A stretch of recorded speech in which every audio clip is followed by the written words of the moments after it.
Welcome to our program. The University of California Free Speech Alliance is dedicated to the absolute right to lawful freedom of expression. Gentlemen, there's a lot of things we have to cover. A lot has happened since we first scheduled this meeting in June. We had the July 4th injunction with Missouri versus Biden, which I'm sure everyone who's watching this is already familiar with. And then September 8th, there was an erroneous clerical error. Supposedly. Yeah. I can clarify what happened there in the circuit court. All right. Well, yeah. Mr. Tucker and Dr. Kheriaty, thank you for being here. I'm going to turn you loose to do with this subject, all these subjects as you will. And we have to jump right in on this erroneous clerical error. It's been a circuitous path going through the courts, and it's easy to get lost in all these things. So Yeah. tell us about the erroneous clerical error, and then give us an update on where we are. Sure. So as Mike mentioned, on July 4th, the district court judge issued a broad injunction granting our request for a preliminary injunction against the federal government in Missouri v. Biden, enjoining several of the defendants that had been named in our lawsuit, several federal agencies that, as we have alleged, have been colluding with and pressuring and coercing social media companies to do the government's bidding when it comes to censoring disfavored content, censoring content critical, for example, of the government's COVID policies, but as we learned on Discovery, also censoring content on many other issues of public importance, from foreign policy to monetary policy to highly contentious issues in American public life, like abortion and gender affirmative care, on basically any hotly debated topic in the United States. The government had its thumb on the scale. Just to be clear about what an injunction is, this is before trial. The judge looking at all the filings and says, there's so much evidence here that's actually justified for me to intervene before trial to stop this, because we're seeing rights being violated in real time. Yeah. If the plaintiffs are correct, this is a disaster. Let's make sure that this doesn't continue before and during trial. So let's just go ahead and restrain federal government and keep the federal government restrained by the first amendment principles. Yeah, right? That's exactly right, Jeffrey. And it's worth noting that the legal threshold for a preliminary injunction is very high, precisely because it is the court stepping in. This is not a final ruling in the case, but stepping in very early based on just the initial evidence submitted and the limited discovery that the court grants before trial. The government says, first of all, we believe the plaintiffs are likely to succeed on the merits of their arguments, even before the adversarial process of the trial. And we believe that irreparable harm is going to be done to the plaintiffs and to other Americans if we don't step in right now and try to put a stop to what is very likely unconstitutional activity on the part of the federal government. So that's a high threshold. You can not be granted a preliminary injunction, but still ultimately prevail in the final ruling of the case. Not at all unusual for that to happen, simply because the bar for an injunction is very high. But the court did grant an injunction. The government appealed to the Fifth Circuit. The Fifth Circuit narrowed that injunction, but upheld the core principles of the injunction and named 4 government agencies that the circuit court believed we had submitted more than sufficient proof to establish that the White House, the CDC, the FBI, and the Surgeon General had likely violated the Constitution. So the circuit court enjoined those 4 entities. The government appealed that injunction to the Supreme Court. And this week, the case was actually before the Supreme Court, except we had a wrinkle again at the circuit court, because we had submitted a petition a week prior to the circuit court asking them to reconsider their narrowing of the injunction. We believe that we had sufficient evidence also to name other federal agencies, especially CISA, which we can talk about later.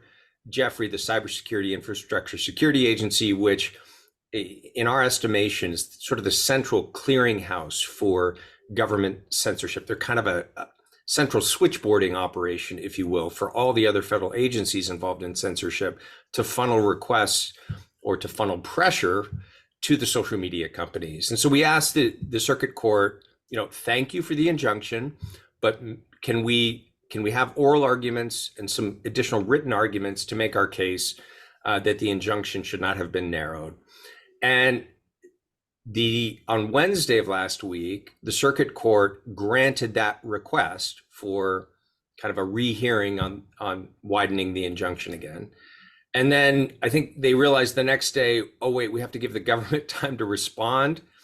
So they claim to have made a clerical error in granting that request.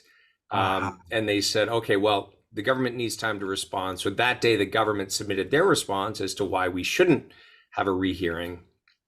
And we're expecting the circuit court soon to sort of grant or deny the request for a rehearing after considering our argument and the government's response to our argument. I anticipate that they're going to grant that request. And basically what the Supreme Court said, because they were supposed to rule on Wednesday, the Supreme Court reached out to us and said, hey, we're going to wait until this issue of the rehearing is sorted out at the circuit court before we take up the government's appeal. So more than likely what's going to happen is we'll either have a reconsideration of whether to widen the injunction at the circuit court. If we don't, then the government will appeal the injunction again to the Supreme Court. Or if the injunction is widened, I anticipate the government, of course, will appeal that as well. So very soon the case is going to end up at the Supreme Court for the purposes of ruling on the injunction. Once the Supreme Court decides on that question, the case will go back to the district court to move to the next phase, which is moving into the trial phase. Yeah, that's right. So we're looking at years away before we get to that. To say nothing of the appeals of the trials and so on. This is a long time. I have to ask you a question concerning the narrowing point. You've read all the opinions, the evidence that's out there. I have to ask you sincerely, do you think that there were any grounds at all that were non-arbitrary for the narrowing of the injunction? In other words, when you look at the bulk of the evidence, did you have more evidence to enjoin the CDC and the Surgeon General and the White House and I think it was the FBI you said was mentioned? Yeah. More so than you did for those agencies that were left out of the initial injunction, like CISA and State Department? I'm not. Tell me. State Department, Department of the Treasury, the Census Bureau was also involved in censorship.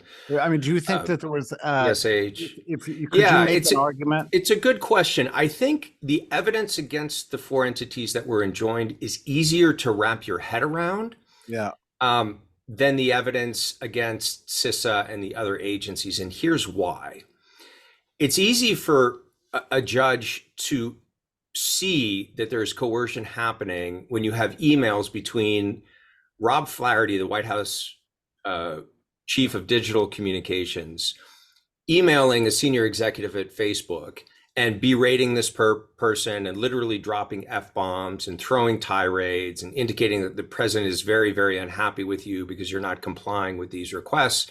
And then you see some pushback from Facebook, but with repeated sort of pressure and berating and veiled threats, Facebook finally caves in and concedes and censors accounts that include parody accounts that are satirizing the president or the first lady. So that's a form of pressure and coercion that is kind of interpersonal and easy to comprehend and an obvious violation of the First Amendment. This is clear state action on the part of this person who is representing the White House.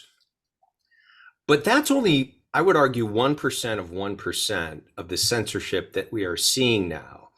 And the real action happens in ways that I think, given the lack of precedent for this kind of thing in prior Supreme Court cases, is harder. It's going to be harder and probably take more time for the courts to grasp, because what's really going on, besides those sort of egregious one-on-one interactions, where that kind of evidence is clear and distinct. What the government has actually built up, what I call the censorship leviathan, or what Michael Schellenberger calls the censorship industrial complex, is a very well elaborated machinery that operates oftentimes by outsourcing a lot of the censorship work to quasi-private entities like the Stanford Internet Observatory or Graphica or the Atlantic Council or the Virality Project, which is a collection of these entities. I call them quasi-private because most of them are funded by the government. They get huge grants from the government, and there's a revolving door of personnel that go between government agencies and these quasi-private entities. So these are basically government cutouts that the government outsources a lot of the censorship work to. CISA basically serves as a funneling mechanism. And so they're presenting themselves as doing nothing but sort of communicating requests that were kind of a pass-through between other government agencies and the social media companies, sort of a neutral carrier of information. And I think if the court just looks at that function narrowly defined, they could say, well, I'm not sure that this agency is directly pressuring the social media companies. Right. But I think what the court needs to hopefully develop is an understanding of how this machinery works as a whole, right, to flag content, to funnel requests, to run basically a sort of switchboard operation that's literally going 24/7. We have thousands of people, literally thousands of employees working for these quasi-private entities and for these government agencies 24/7 to flag posts and funnel them through CISA to the social media companies.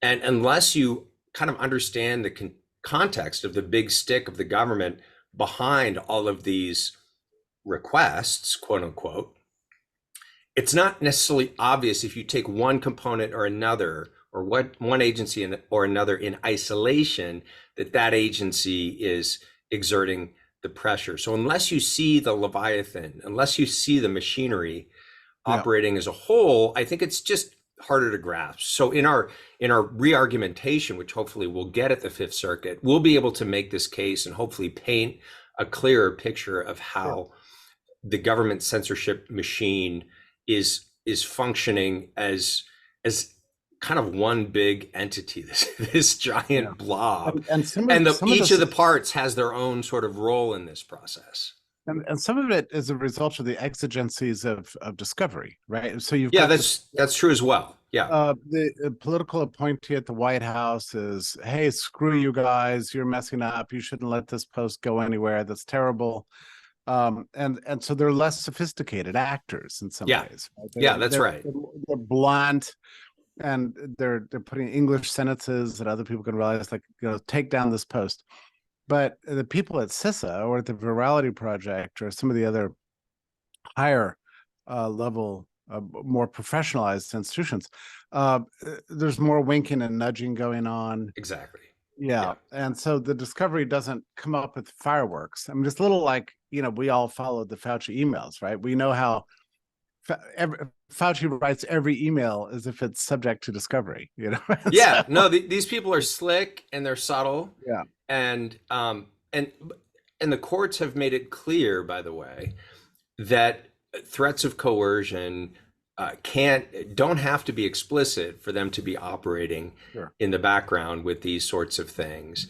And I think the other thing that's important for the American people and the courts to acknowledge, and the courts actually have acknowledged this, including the circuit court, is that it's not just overt coercion or jawboning or shaking my fist at you and dropping F-bombs that constitutes unconstitutional state action.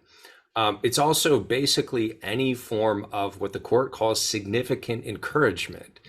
And so even significant encouragement without overt threats or pressure or coercion is unconstitutional when it comes to free speech. If you read carefully the language of the First Amendment, the free speech clause in the First Amendment uses not the language of preventing speech. It says the government shall not abridge speech. And the meaning of that word is to diminish in any way the ability of Americans to speak their mind. And so it doesn't necessarily have to involve the kind of most egregious violations, or most obvious, I should say, violations of the kind committed by the White House and other actors, the FBI. We had plenty of evidence of the same kind of thing. Much more subtle forms of pressure that constitute significant encouragement are also unconstitutional. Basically, the government needs to stay out of content moderation entirely. Otherwise, it's violating the Constitution. So, as soon as it's trying to change content moderation and pressuring the companies to actually change their content moderation policies, that's where the real bang for your buck happens. We have evidence we've submitted to the court of basically interactions that go as follows. So, the Friendly Neighborhood Government Agency shares some information with the social media companies about these dozen accounts that we think are spreading disinformation. And hey, you may want to look at this to see if it violates your own company's terms of service. And then Facebook or Twitter comes back and said, yeah, we looked at this and we don't think these things actually violate our terms of service.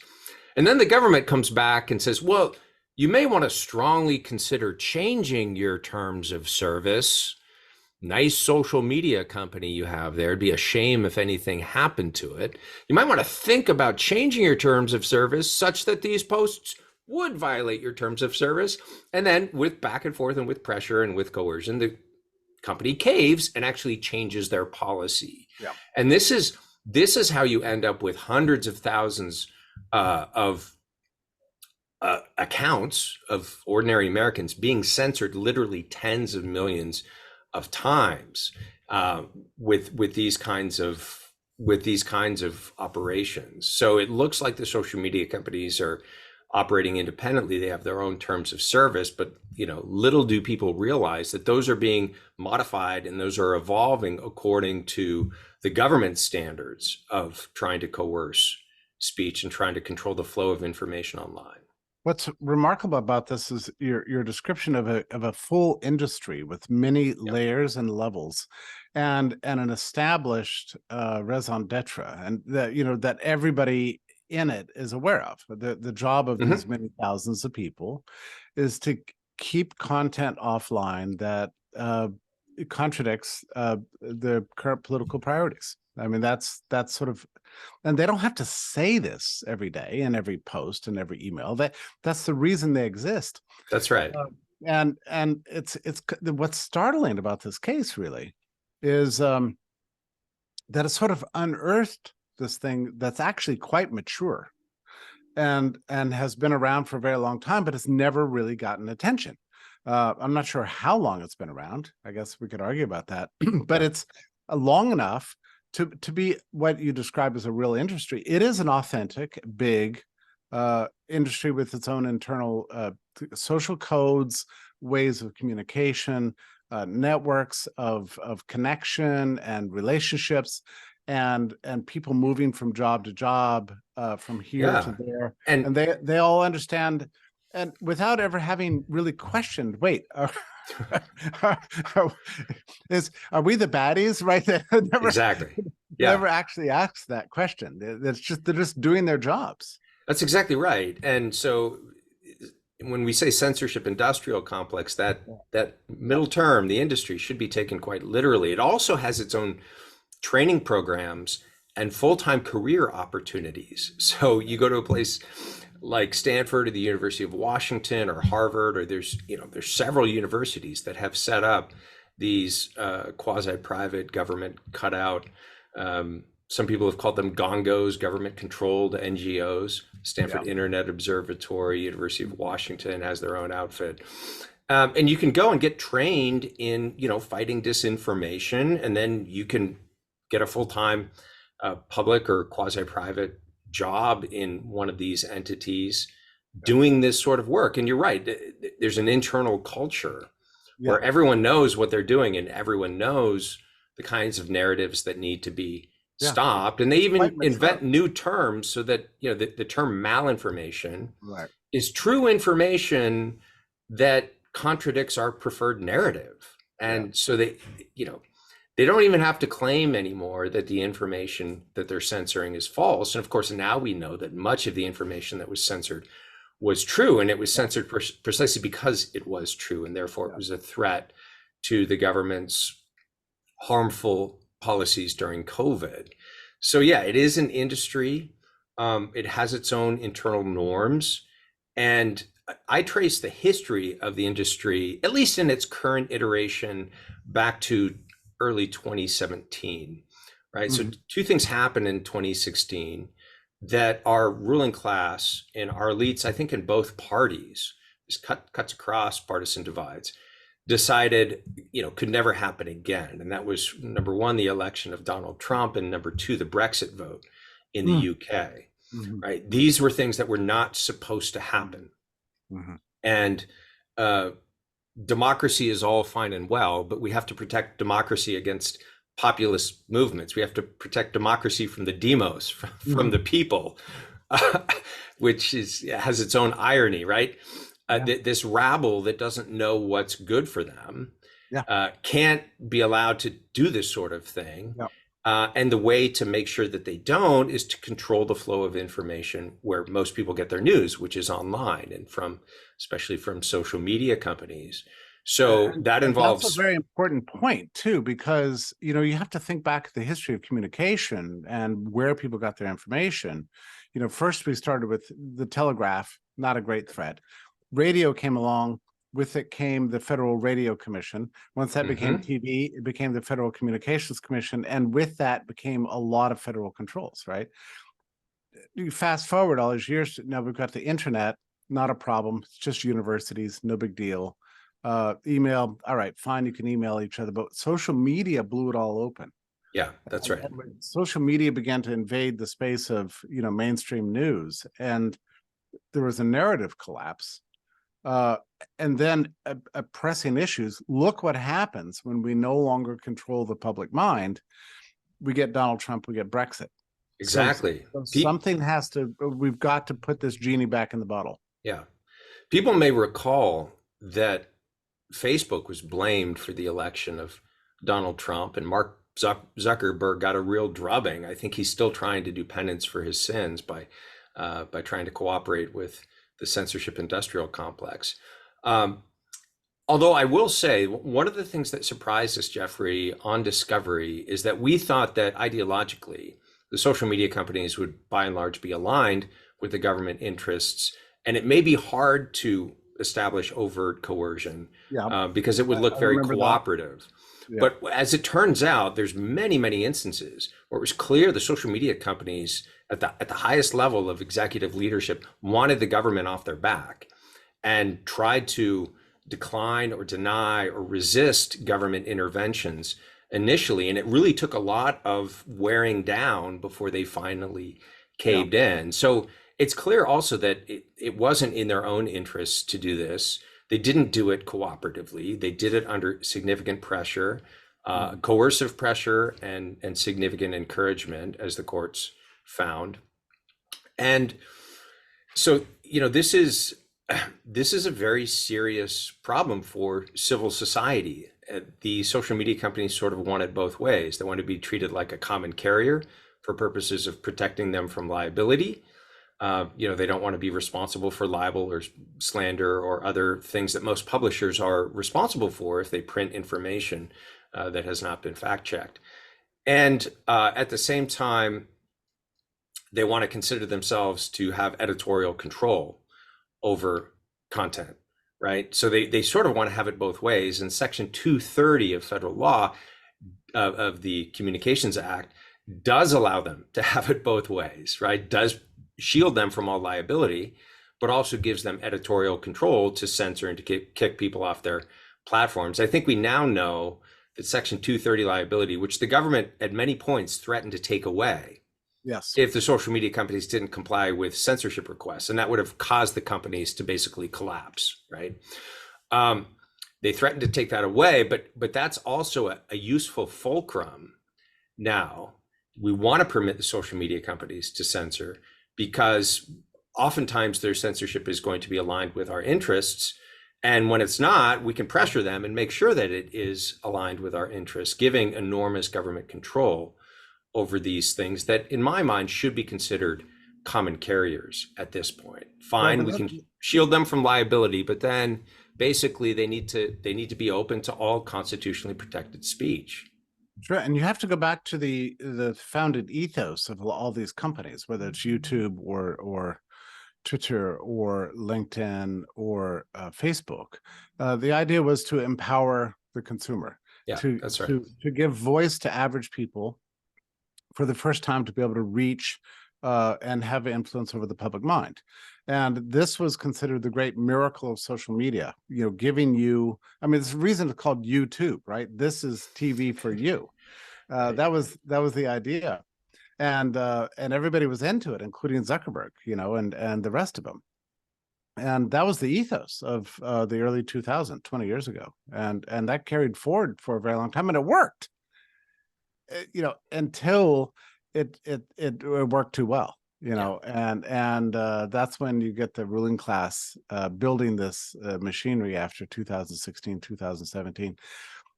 Let's talk very quickly about CISA in particular, because Brownstone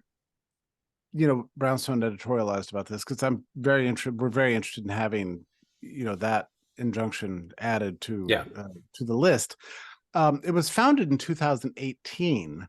The first head of it was this Jan Easterly, I think, who comes out of what's called the NSA, or the National Security Agency, which itself is, I think, a kind of an information offshoot of CIA, right? So there's a way in which CISA itself is part of this intelligence community. CISA was actually stood up in late 2016, shortly before Obama left office. He founded the agency. And they were supposedly set up to protect our critical infrastructure from attack, right? So the electrical grid, stopping cyber attacks against our internet infrastructure, that was supposedly their remit. But in 2017, again, after Trump took office, their founding director, Jen Easterly, started talking about the need for CISA to protect our election infrastructure. Wow. And Americans could think, okay, well, maybe voting machines or election-related security, we have to protect these things from sabotage or misuse. Fine. But as part of protecting our election infrastructure, Easterly also said CISA was responsible for protecting our cognitive infrastructure, one of my favorite euphemisms utilized by the censorship industrial complex. You might wonder, okay, well, I know what our digital infrastructure is. I sort of know maybe I know what our election infrastructure is, but what's our cognitive infrastructure? Well, our cognitive infrastructure is the thoughts inside of your head. And the thoughts inside of your head need to be protected from bad ideas, like the ones we're talking about today during this conversation. And so CISA very quickly, less than a year into its existence, pivoted to censorship, to protecting our cognitive infrastructure. And that's how they became, and maybe they were initially set up kind of with this whole thing in mind. I don't know, that's speculative, right. But what I do know is that they pivoted within 1 year to becoming a central clearinghouse for censorship, which, as you said, was sort of operating, I think, quietly and behind the scenes until the pandemic. And then this whole thing went into overdrive. And the censorship, of course, was focused mostly at that time on people like you and I who were critical of the government's preferred COVID policies. But again, what we've discovered since then is that once censorship became sort of normalized in the federal government, I mean, I think it got to the point where most of these federal officials, it didn't even occur to them that what they were routinely doing might violate the highest law of the land. It did occur to some of them, including Jen Easterly. We have one communication where Actually, no, it wasn't Easterly. It was one of the players in the cutouts in the quasi private entities, who basically said it's only a matter of time before people figure out what we're doing. Sort of hinted that, okay, I'm aware that this is going to be legally problematic, but I think there were many federal officials, it didn't even occur to them. Yeah, no, it's that this was unconstitutional. No, it became just so normalized. CISA lives under Department of Homeland Security. That's right. Yep. And so does FEMA?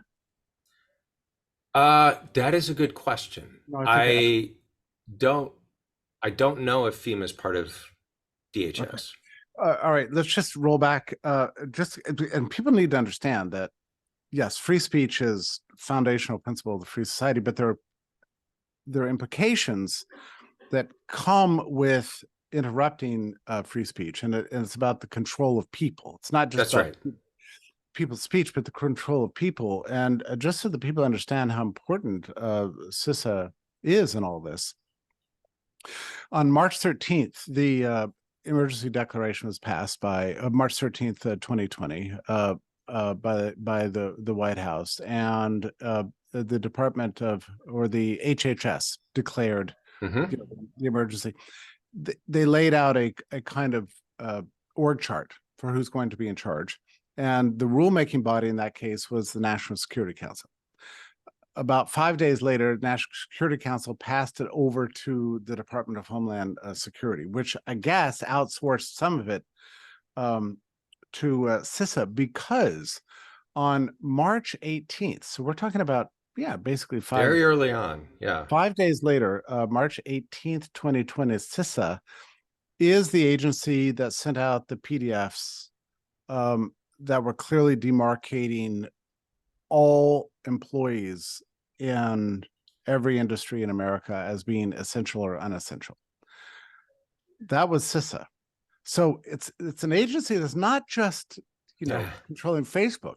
They're controlling whether your bar can stay open, or whether you can go to work at your television station, or whether you can continue to cut trees, or, they're telling you you can work or you can't work depending on where you are in this chart.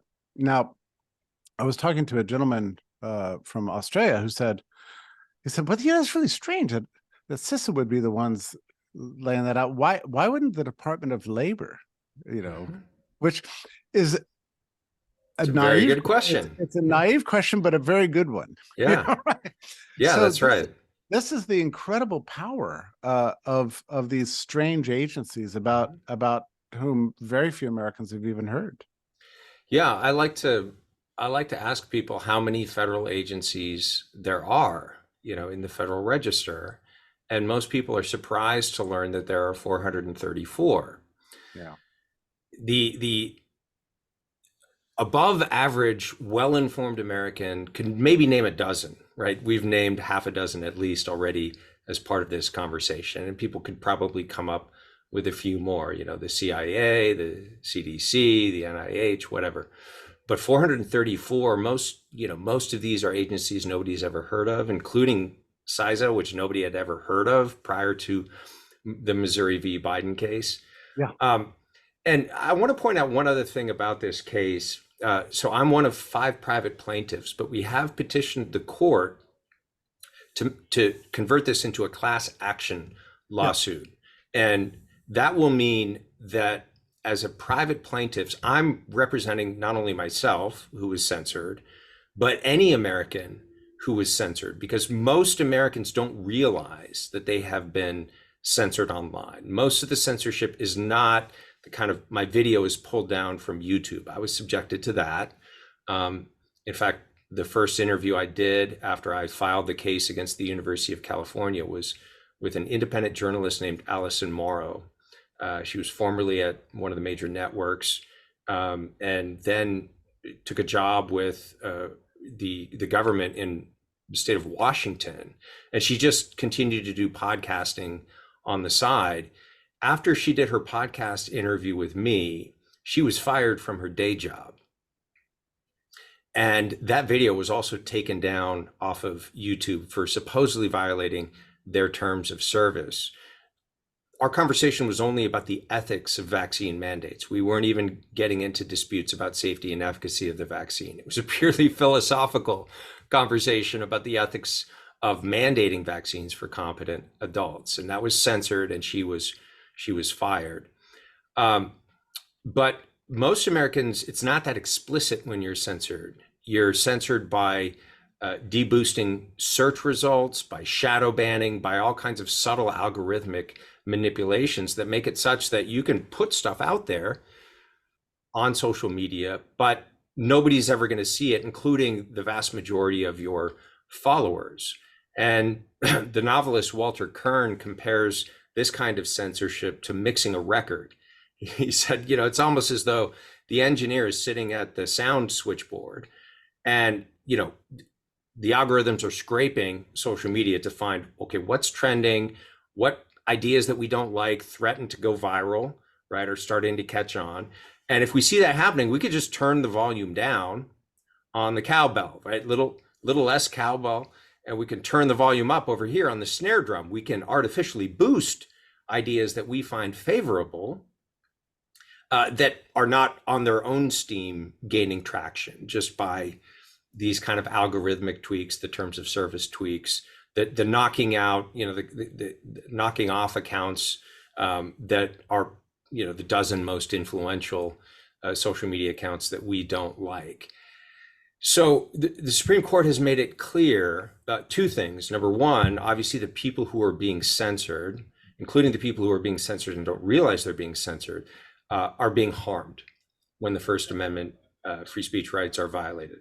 But also the listeners are harmed. The listeners or the readers of information are also harmed when free speech is not respected, because Americans have the right to hear both sides of a debate. So you may be thinking, well, I'm not directly impacted by the stuff that they're arguing about in Missouri v. Biden because, maybe I have a Twitter account or a Facebook account, but I only go on to read stuff. I don't actually post things, so I probably have not been personally censored.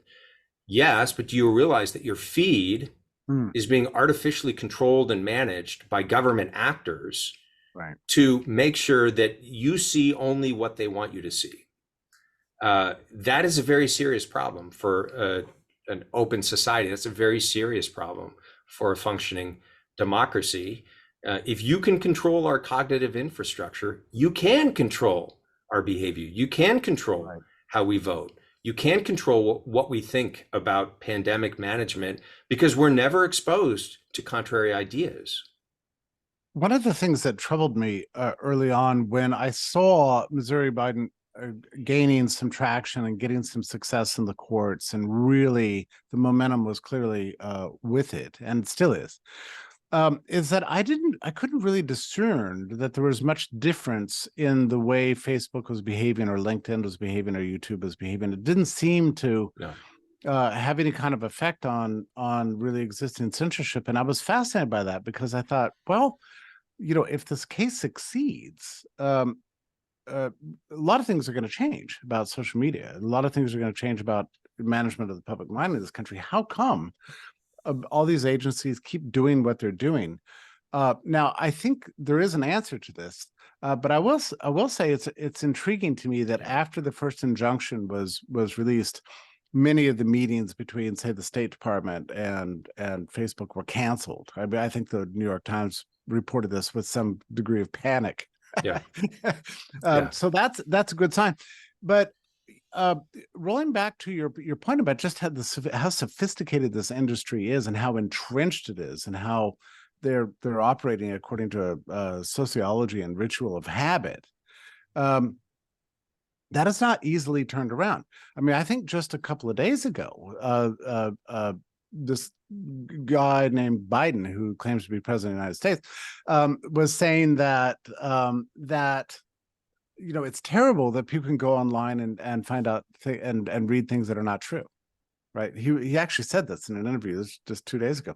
So you still have this ethos operating out there that they're supposed to be censoring, and they're still doing this. Like, this is the reason for the injunction.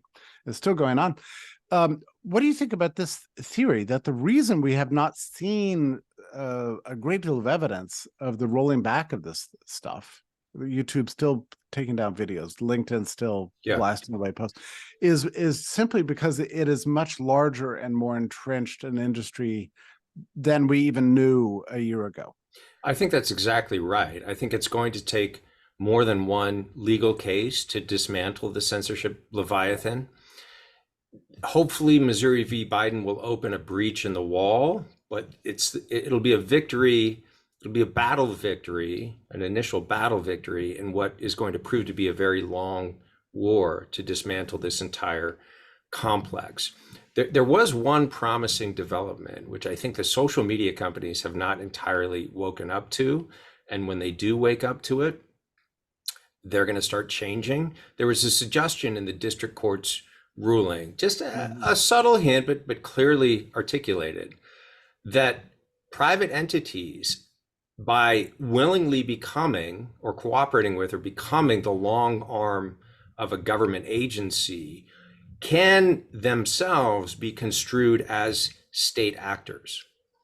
And what that means is that by cooperating or by not sort of pushing back hard enough or not trying to maintain sufficient distance and air gap between themselves and the government, the social media companies may be opening themselves up to liabilities, civil liabilities under the First Amendment, which means individual users who were censored can then go after the social media companies. And I think right now the social media companies are hedging because they're protected from all liability vis-a-vis their users and their consumers. And they're still operating with the big stick of the government sort of being wagged at them. We don't have a final ruling on the injunction yet. We certainly don't have a final ruling on this case. So I think right now they're also just sort of hedging and asking who's more powerful and who's a bigger threat to our interests. They're operating like a business, right, to protect their own interests. And I think once they realize that if they get in bed with the government and they refuse to disentangle themselves from those government actors, that they could be then liable for civil suits from individual users, and they're opened up to mountains, literally, of liability. Everyone who's been censored, hundreds of thousands of users, most likely, that is going to change their behavior, I think, in very significant ways. So I think we also need to establish that the social media companies themselves are not off the hook, that they are co-responsible for this problem, and they should be held responsible for violating the Constitution. So civil liability is the enforcement teeth against the social media companies. What is the enforcement mechanism against government officials? Yeah, so that's a really tough question, right? Going back to Civics 101, the branch of government that's responsible for enforcing the law is the executive branch. And they're the ones who are named as defendants in this case, including the Department of Justice is a defendant in this case. So who's going to police the police? I think the injunction itself is going to have a very robust effect. And the reason for that is every entity that's specifically named, and even the defendants or the other agencies that are not specifically named, will be on notice by the courts that basically if they continue this behavior, first of all the communications can be subpoenaed, right? And they better trust the social media companies enough to, if I'm reaching out and trying to pressure anyone, does the person on the other end, does that executive, are they going to have my back, or are they going to out me to try to protect their own interests? Now that this injunction is in place, it will be much easier to push back. But basically, especially the ones who are specifically named, will be responsible not just for civil liabilities at that point, but also for potential criminal liabilities, because they will be in contempt of court. They will have violated the injunction, and the federal judge can haul them into court, and basically they can be prosecuted. Individual actors in the government can be prosecuted. So that threat of criminal penalty is very, very significant, and the threat of basically everything that I'm doing right now is going to be subjected to future subpoena in this case, and could add to the evidentiary record for the plaintiffs, is going to have a chilling effect as well. The really hard question is going to be who's going to enforce this if we get a final ruling that's similar to what we're seeing with a preliminary injunction, right?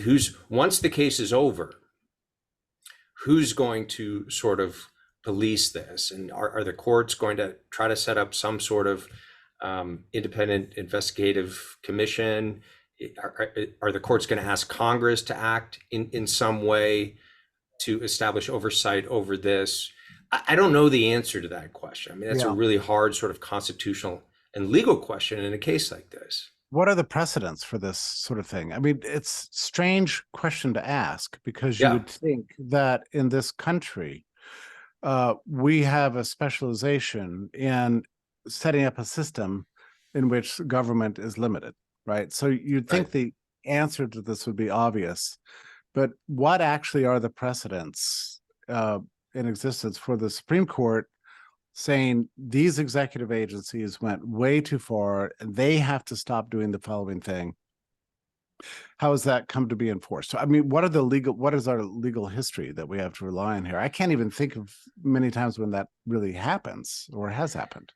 Well, neither can the court, because one of the things that the district court said is, if this is not me talking, this is District Court Judge Terry Doughty, if what plaintiffs allege is true, and by granting the injunction, he indicated it looks like it's probably true. If what plaintiffs allege is true, this is the worst violation of First Amendment rights in United States history.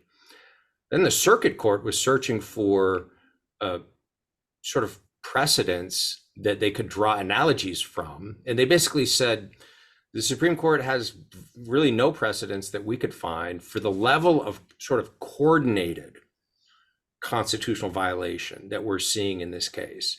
So it's not just me saying this, it's a federal district court judge and a unanimous 3-panel circuit court judge, 4 federal judges, saying this case is unprecedented in the literal meaning of that term, that there are no case precedents that can help guide us here. Amazing. And I think there have been instances where independent investigatory bodies were recommended by the courts to sort of an inspector general type of a role to oversee the implementation of the court's ruling. I'm not an expert on that, and I need to do a deeper dive into that. But it struck me that even the courts were sort of, that the judges were scratching their heads, saying, basically that this is the worst violation of free speech rights, and it's in United States history, and the level of coordination is something that we've never seen before. The kind of scope and breadth of this thing is something that we've never seen before. Yeah, you'd think there would be some precedent with challenges to the FCC, for example. Or radio radio broadcasts or something like that. But I just I think ultimately the legal solution for this needs to be legislative, right? So we got to battle in the courts, we got to battle in the court of public opinion, which is a major reason for this case, just simply to draw attention to this issue, regardless of the outcome in the case. And the American people have to get to the point where they stop embracing censorship. That polls suggest a disturbing number of Americans don't really believe in First Amendment free speech rights.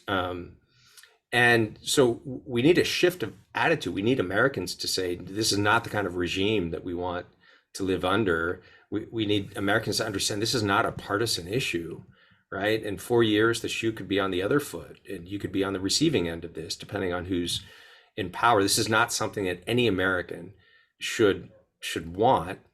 And once that happens, I think we can get some movement legislatively to pass some laws that would attach fines and criminal penalties to individual government actors and agents who do this sort of censorship work. And I think that ultimately is going to be the solution that needs to be put in place. And if Missouri v. Biden can start moving the ball down the field in that direction, that will be success. The work you've done so far is just glorious, and something had to be done to unearth all of this stuff, to expose it, and protect our fundamental rights guaranteed under the Constitution. And we're all grateful to you for all your work here. We're in for the long haul. We're looking at a lot of years down the line. So now, I think we heard at the outset of this conversation that we might have some questions that we wanted to that have been pre-submitted. Is that true?